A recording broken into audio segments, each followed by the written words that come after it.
Imagine standing on a shoreline, looking out at the vast blue horizon.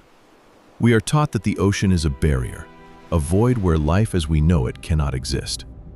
But what if I told you that the ground you are standing on was once the sky for someone else? What if the waves above are hiding not just shipwrecks, but entire civilizations that were never supposed to exist? Most people think stories like Atlantis are just fairy tales meant to entertain children. They believe our ancestors were primitive, huddled in caves while the world changed around them. They are wrong. Beneath the weight of millions of tons of salt water lie stone streets, towering monuments, and silent plazas. These places weren't built by gods, they were built by us. 7 underwater cities have been found that prove history is not a straight line, but a cycle of rising and falling. And the most terrifying part isn't that they sank, it is that we are only now realizing how much they knew that we have forgotten. Our journey begins in the Mediterranean, just off the coast of Egypt. For centuries, historians spoke of a legendary port city called Heracleion. It was described as the gateway to the Nile, a place of unimaginable wealth where Greek heroes walked alongside Egyptian pharaohs. But as the years turned into millennia, Heracleion vanished. It became a ghost, a myth that scholars dismissed as a poetic exaggeration. That was until the year 2000, when divers descended 30 feet below the surface of Abu Qir Bay. They didn't find sand. They found a wall. Then another. Then a colossal statue of a god, carved from red granite, staring back at them through the murky green water. This wasn't just a small village. This was a metropolis. We are talking about an area spanning miles, filled with over 60 shipwrecks and hundreds of anchors. Imagine a city the size of a modern downtown hub, anchored by massive temples that rivaled the Great Pyramids in their precision. The scale is staggering. These statues weigh over 5 tons each, yet they were transported and erected with a level of engineering that should have been impossible for the era. They didn't have hydraulic cranes. They didn't have modern steel, yet they built a fortress in a swampy delta that stood for centuries. The paradox of Heracleion lies in its disappearance. Scientists suggest the city was built on unstable sediment, and a combination of earthquakes and tidal waves caused the ground to literally liquefy. In a matter of minutes, a golden empire turned into a liquid grave. But here is the twist that keeps archaeologists awake at night. When they mapped the ruins, they found something disturbing. The treasures weren't scattered as if they had been tossed by a storm. They were perfectly preserved in situ. It was as if the city didn't just sink, it was reclaimed. Some legends suggest the citizens knew the end was coming. They didn't run, they stayed.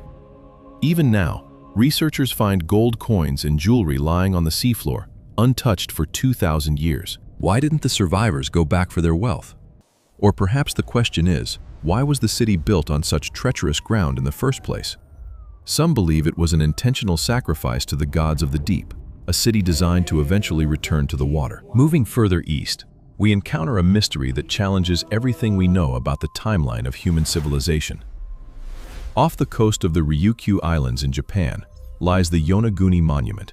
It is a massive, stepped pyramid made of sandstone, submerged 25 meters below the waves. When you look at it, you see sharp 90-degree angles. You see flat terraces that look like grand staircases. You see what appear to be drainage channels and carved faces. If this was built by human hands, it would be the oldest structure on Earth, predating the pyramids of Giza by 5,000 years. The numbers are haunting. The main structure is over 150 meters long and 27 meters tall. Compare that to a modern 5-story building, but made entirely of solid rock. The mainstream scientific community is divided.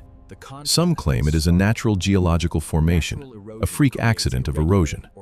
But nature rarely works in perfect right angles. It doesn't usually carve holes into rock that look exactly like post holes for wooden pillars. The paradox here is time. If Yonaguni is man-made, it was built during the last ice age, when the sea levels were much lower.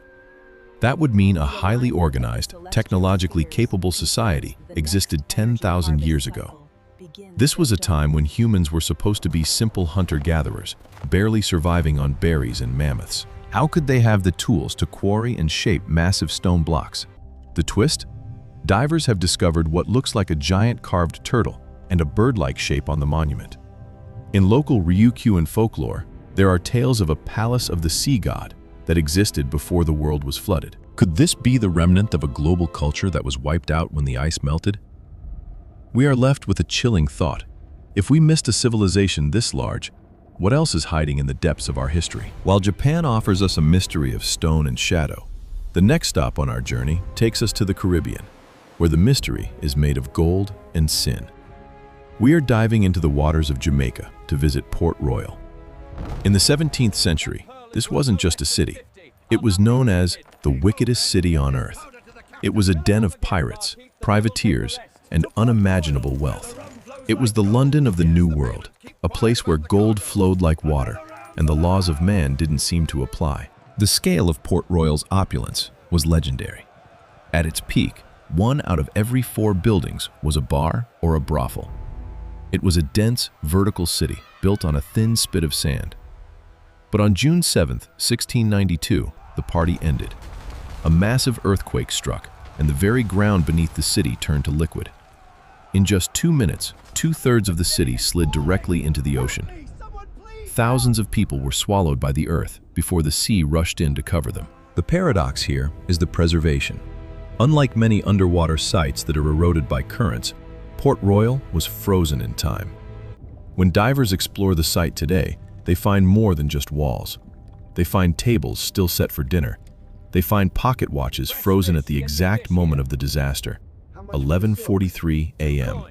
It is a literal snapshot of a Tuesday morning in the 17th century. We compare this to modern disasters like earthquakes in San Francisco or Tokyo, but those cities were rebuilt on top of the ruins.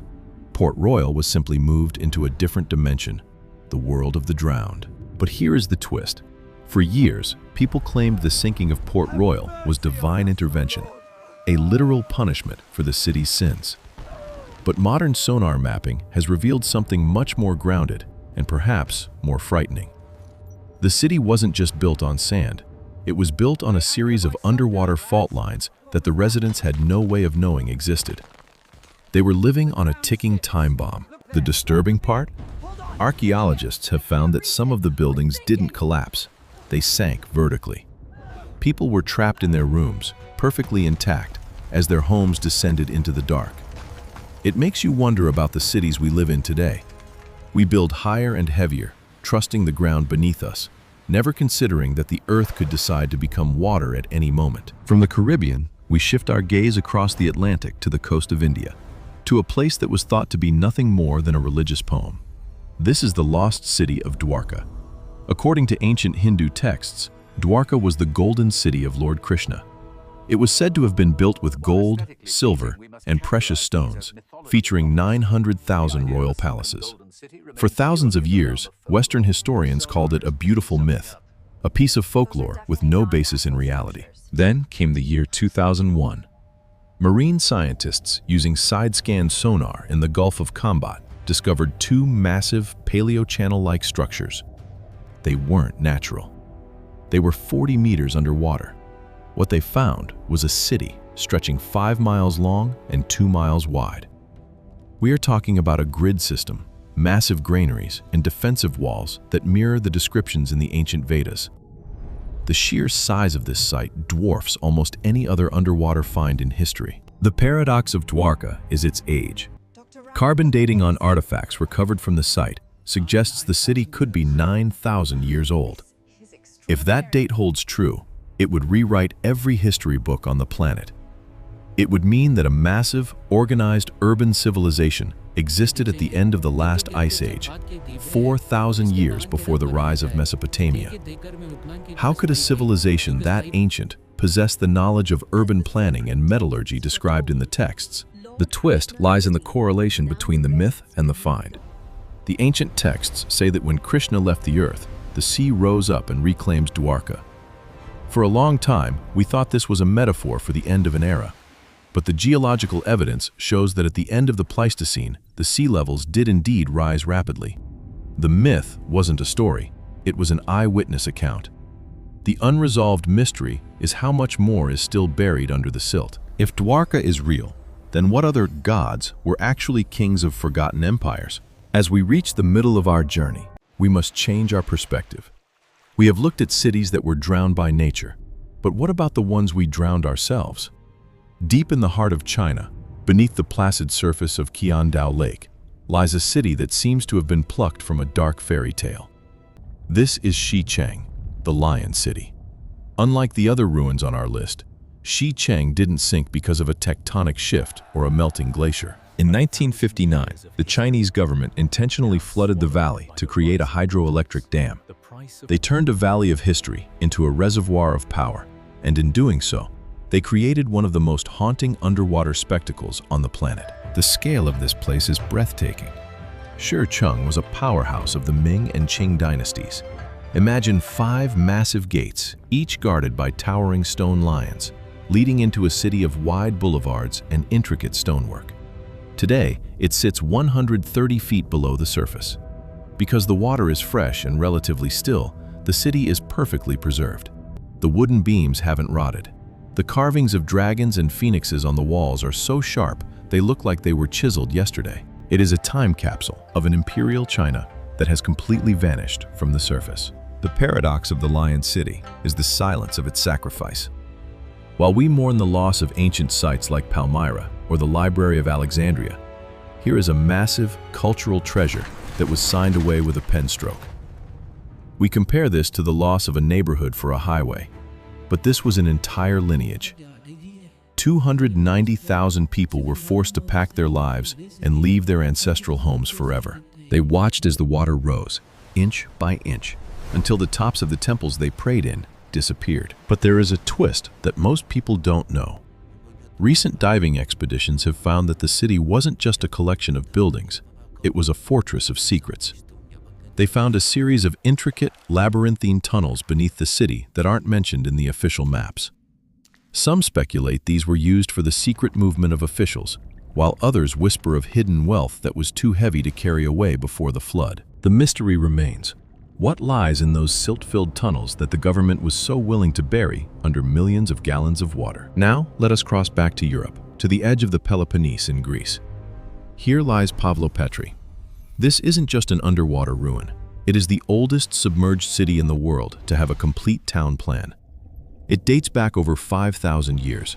When you swim over Pavlopetri, you aren't just looking at rubble, you are looking at a blueprint. You can see the streets, you can see the courtyards of houses, you can see the complex water management systems that were far ahead of their time. The numbers are startling for a city of its age. It covers about 30,000 square meters. That is roughly the size of 4 professional soccer fields, filled with dense, sophisticated urban architecture. To put that in perspective, while the rest of the world was living in mud huts, the people of Pavlopetri were living in 2-story stone houses with separate rooms for sleeping, cooking, and storage. They had a central plaza that functioned as a hub for trade and politics. The paradox of Pavlopetri is its invisibility. It sits in only about 4 meters of water. People have been swimming over it for generations without realizing they were gliding over a prehistoric metropolis. It wasn't discovered until 1967 because it blends so perfectly with the seabed. This raises a disturbing question. How many other civilizations are hiding in plain sight, just a few feet below our boats? The twist? Archaeologists found loom weights in almost every house. This tells us Pavlopetri wasn't just a fishing village. It was a massive industrial center for textiles. They were mass-producing goods for a global market that historians didn't even know existed yet. But why did it sink? There is no evidence of a sudden cataclysm. Instead, it seems the land slowly, agonizingly subsided into the sea over centuries. The residents lived in a state of constant retreat, moving their belongings to higher floors as the ocean claimed their streets, until finally, the sea won. It was a slow-motion apocalypse. Finally, we come to the most controversial and perhaps the most chilling of all. In 2001, off the western coast of Cuba, a team of researchers using sophisticated sonar equipment found something that shouldn't exist. In the dark, crushing depths of 650 meters, nearly half a mile down, they discovered a massive array of geometric structures. They look like pyramids. They look like plazas. They look like a city built on a scale meant for giants. The numbers here defy logic. At 650 meters, the pressure is immense. This isn't a place where the sea level could have risen naturally over a few thousand years. To get a city that deep, the land would have had to sink via a massive, violent geological collapse. Or it would have had to be built tens of thousands of years ago when the ocean floor was dry land. We are talking about a time frame of 50,000 years or more. The paradox is that according to our current understanding of evolution and history, humans weren't building cities 50,000 years ago. We were barely using fire. Yet, the sonar images show structures that look remarkably like the urban centers of the Maya or the Aztecs. If this is a city, it shatters every timeline we have ever constructed. It suggests that a global, advanced civilization existed and was destroyed long before the first page of our history books was written. The twist? Since the initial discovery, there has been a strange lack of follow-up. Deep-sea exploration is expensive, but for a find this significant, you would expect a global scramble. Instead, there has been a curious silence. Some say the images were just a glitch in the sonar. Others believe the discovery was so world-shaking that it has been suppressed to protect the status quo of history. The mystery remains locked in the dark, under a half-mile of water, waiting for someone brave enough, or rich enough, to go back down. When we look at these 7 cities, we see a pattern. We see that we are a species with amnesia. We build, we thrive, and then we forget. These cities are not just ruins, they are warnings. They remind us that the Earth is not a static stage, but a shifting, living entity. We think we are the masters of this world, but we are merely guests on a crust of land that the ocean can reclaim at any moment. We look at the skyline of New York, London, or Tokyo, and we feel permanent. But so did the people of Heracleion. So did the inhabitants of Dwarka. They walked their streets with the same confidence we do today, never imagining that one day, fish would swim through their bedrooms and their names would be lost to the tides. Perhaps the greatest mystery of all isn't how these cities sank, but why we are so certain that it won't happen to us. As the sea levels rise once again, we have to wonder, who will be the divers of the future, looking down at our ruins, and what myths will they tell about the people who once lived above the waves? To push our journey toward the absolute edge of the known world, we must venture into the freezing, forgotten waters of the North Sea. Between the eastern coast of England and the European mainland lies a place known as Doggerland. Today, it is a treacherous stretch of ocean floor, but 10,000 years ago, it was the true heart of Europe. This wasn't just a city, it was an entire country, a vast, fertile plain that connected what is now Great Britain to the rest of the continent. It was a prehistoric paradise of lagoons, forests, and winding rivers. The numbers associated with Doggerland are staggering. We are talking about a landmass of over 175,000 square kilometers, larger than the modern United Kingdom itself. The paradox of Doggerland is the speed of its erasure. For millennia, it was the most densely populated area of the Mesolithic world. The people there were masters of their environment, living in a land of plenty. But as the climate warmed and the great ice sheets melted, the North Sea began to rise. It wasn't a sudden flood at first. It was a slow, agonizing crawl. Year after year, the marshes grew saltier, the forests died, and the tribes were forced to move to higher ground. The twist, however, is the final blow. Around 6,200 BCE, a massive underwater landslide off the coast of Norway, known as the Storegga Slide, triggered a catastrophic tsunami. Imagine a wall of water 5 meters high, racing across the flat plains of Doggerland at the speed of a jet engine. In a single afternoon, an entire civilization was wiped off the map. There was nowhere to run. The water didn't just drown the land, it erased the memory of it. Today, when we sail over the North Sea, we are sailing over the graves of millions. It is a stark reminder that sometimes the end of the world isn't a metaphor. It's a Tuesday. But what if some of these cities were never meant to be found? This brings us to our final and perhaps most unsettling destination, the Baiae Underwater Park in Italy. While other cities on our list were victims of nature, Baiae was a city that embraced the abyss.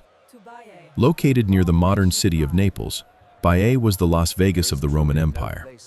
It was where the emperors, Nero, Caesar, Hadrian, built their most decadent villas. It was a place of hot springs, marble statues, and absolute moral abandon. The scale of luxury at Baiae was unparalleled. Archaeologists have uncovered mosaic floors so intricate they look like paintings, and private fish ponds where the Roman elite raised eels as pets, sometimes decorating them with jewelry.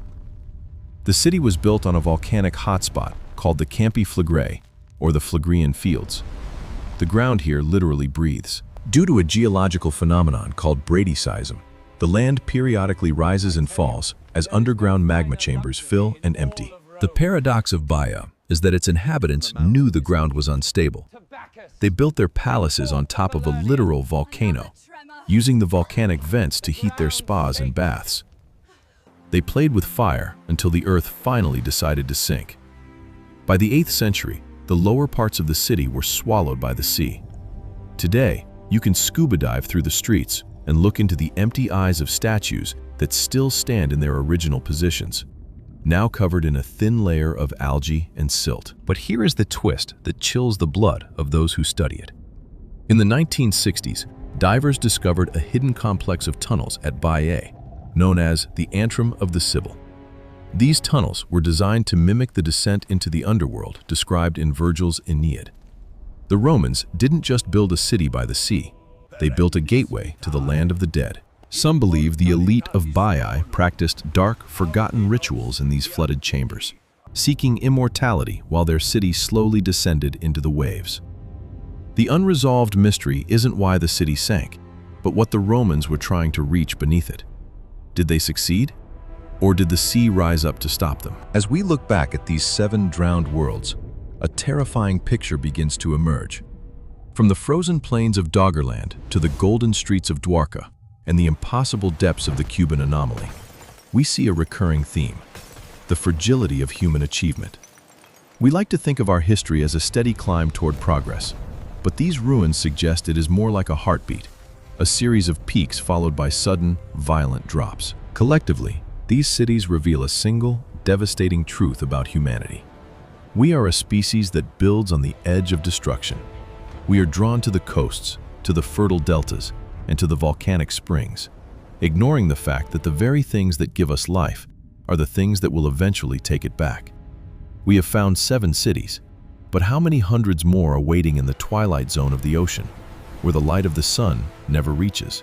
The maps of our world are written in pencil, and the ocean holds the eraser. We look at the ruins of the past and call them tragedies, but perhaps we should call them mirrors. We are currently living in an era of unprecedented environmental change. The ice is melting again. The seas are rising again. The cities we inhabit today, New York, Miami, Shanghai, London, are the prime candidates for the underwater archaeological sites of the year 4000. We find ourselves standing on the same shoreline we started on, looking out at the horizon. But now, the water doesn't look like a void. It looks like a shroud. Somewhere out there, the next lost city is currently bustling with life, unaware that its streets are already being mapped by the tides. We are not the first to stand at the peak of civilization, and if history is any guide, we certainly won't be the last to fall. The question isn't if the sea will come for us, but whether anyone will be left to remember we were ever here.